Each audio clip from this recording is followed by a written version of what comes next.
and welcome to another episode of Game of the Week, only on Facebook and YouTube.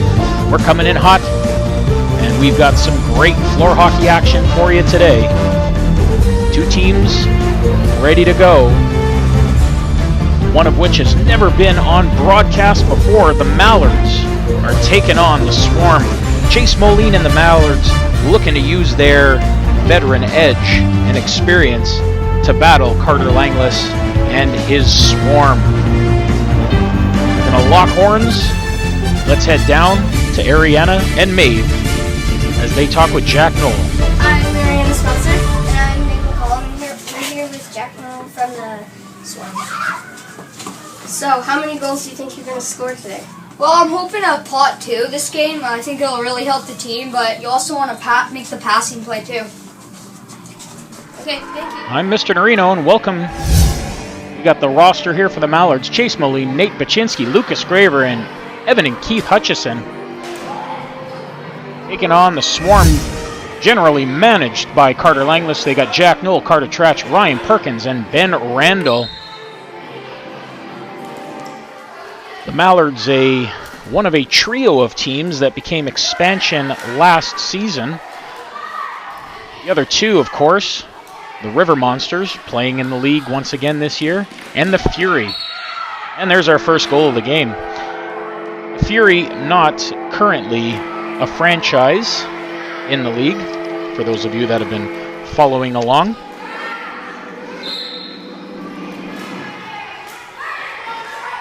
So, how does one prepare as a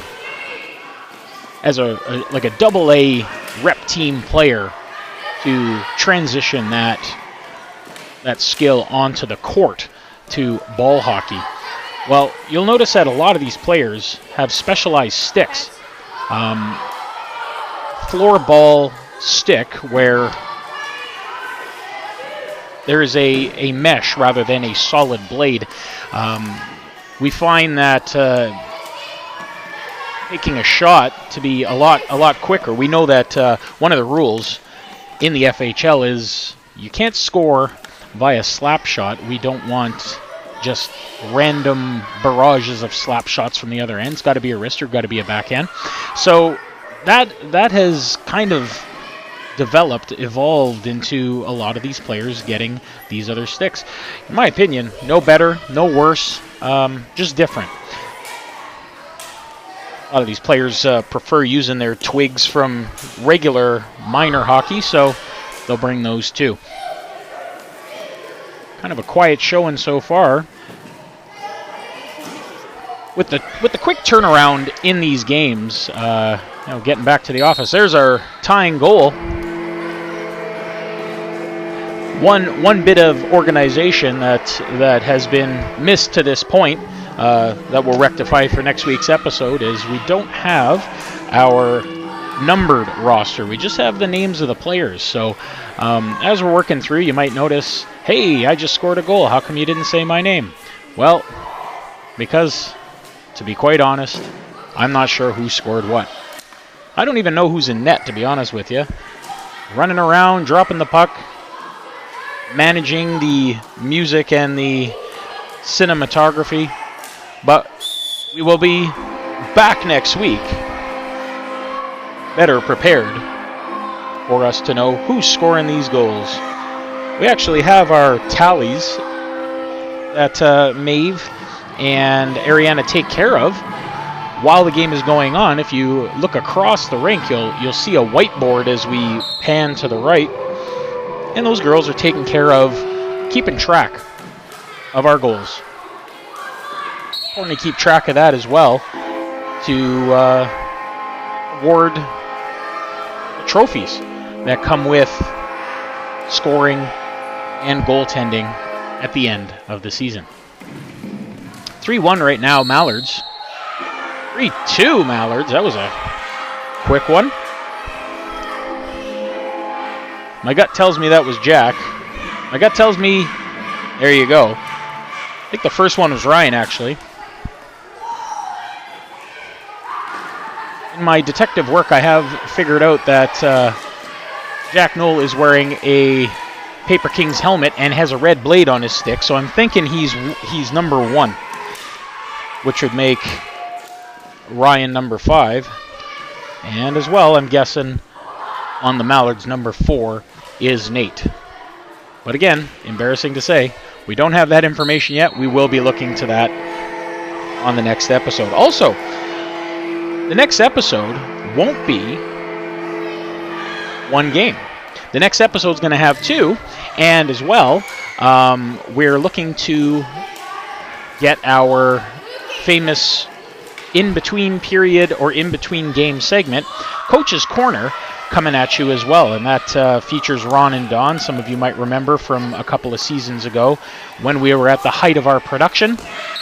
Ooh, almost a beautiful kicked save from lying on the ground, having those pads stacked. So yeah, Mr. Cherry and Mr. McLean will be back for Coach's Corner. Working towards our All-Star game, which as the season progresses, we'll find out who our top vote getters will be.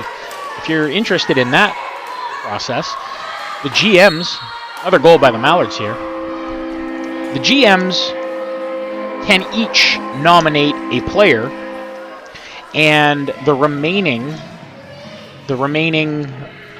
spaces for All-Star players will be voted on by the Players Association. So 10 teams, that makes 10 players. That should do it, but we will have a couple of subs, and whatever players don't get chosen by the GMs, I mean, they could even choose themselves if they want to, and that might be the case for some, or they could choose one another.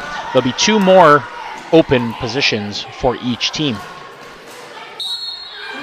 Makes it 7-2 for the Swarm. Only 4 minutes left to go here.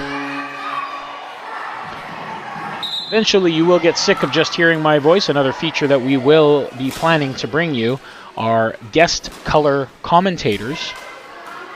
And as we slowly but surely redevelop our format, we hope to perfect the experience for you here on Game of the Week.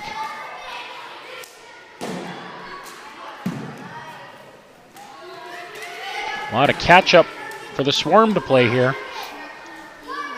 As you know, every once in a while, our games end before the allotted time, and that is just due to the game differential rule, or mercy rule as it were. There's another one. There's 8-2 for the Mallards, which we are inching towards that mercy rule right now. The differential being 9. So if you are 9 up on your opponent, doesn't matter if it's 3 minutes into the game, that's the game. Given that we are tracking goals for and goals against, there's 9-2. Goals for, goals against are tracked. And we also have changed another one of the rules just for time constraints to avoid overtimes and shootouts. We are counting ties as 1 point this year. So win 2, loss 0, tie 1, 10 minutes, no matter what, no stoppage, unless it's the playoffs. So when we get to that point in the spring, you'll be looking at stoppage time. Some of these games might go 15 minutes or so. Big shout out to all of our helpers today and every day. 9-3 for the Mallards. Shout out to Ariana and Maeve for working backstage interviews as well as the stats, as well as helping the rest of the crew in putting up the net and the seating and everything for our audience. 10-3 Mallards. Thank you to Layla and Macy as well. They help all around, but they're running our audio in the arena today. Thank you to Garrett, who has been doing the timekeeping and scorekeeping for us on the big board for all the games, not just Game of the Week, mind you. You'll realize that on any given day we're playing 3 games, and Game of the Week is just a snippet of what we do for the full lunch hour.